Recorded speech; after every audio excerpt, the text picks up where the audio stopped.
வணக்கம் மக்களே.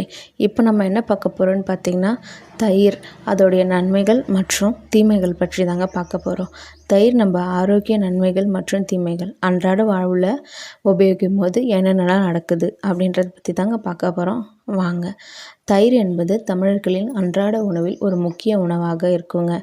இது பசுமை பாலை பதப்படுத்தி உருவாக்கப்படும் இயற்கை உணவாகுங்க. சத்து நிறைந்தது, செரிமானத்திற்கு உதவுதுங்க, பல நோய்கள் எதிர்க்கும் தன்மை கொண்டது என பல ஆரோக்கிய நன்மைகள் இருக்குங்க இதில். ஆனால் தவறான முறையில் பயன்படுத்தும் போது சில தீமைகளும் ஏற்படுத்தக்கூடுங்க. அதனால் நம்ம தயிரை ஜாக்கிரதையாக சாப்பிடணுங்க.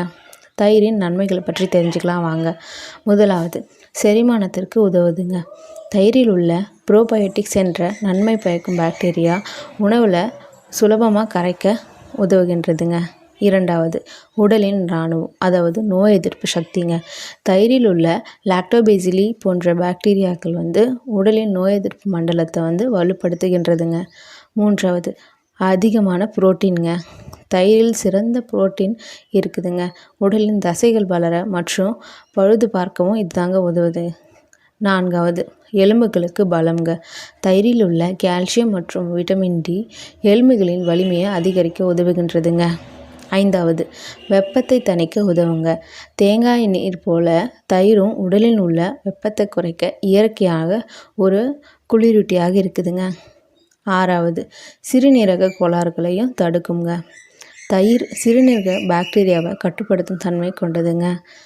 அது மட்டும் இல்லாமல் இப்போ தயிரின் தீமைகளை பற்றியும் தெரிஞ்சுக்கலாம் வாங்க. முதலாவது, அலர்ஜி இருக்கவங்க. சிலருக்கு பால் பொருட்களால் இருக்கும் லாக்டோஸ்ன்ற இருக்கிறதுனால உணவு பற்றாக்குறை காரணமாக தயிரில் உடல் ஏற்றுதில்லைங்க. அதனால் சில பேருக்கு அலர்ஜி ஏற்படக்கூடுங்க. இரண்டாவது, இருமல், காய்ச்சல் போன்ற தொற்றுகள்.